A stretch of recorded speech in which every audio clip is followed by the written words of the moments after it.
I have observed that it is not what you do for people that keeps them around you. No.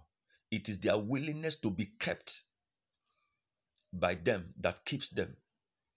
Until people are willing to be kept, they will never be kept. No matter what you do for them.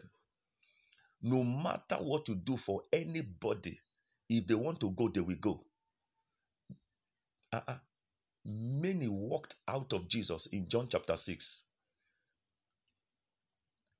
You are not holier than Jesus now. Me and you, we are not holier, better in any form, shape, or fashion than Jesus. If people can walk away from Jesus, people will walk out of you. People will walk away from you no matter what you do for them.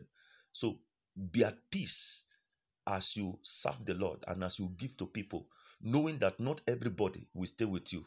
Settle that in your heart and you will live in peace with your God and with yourself and with people. Peace.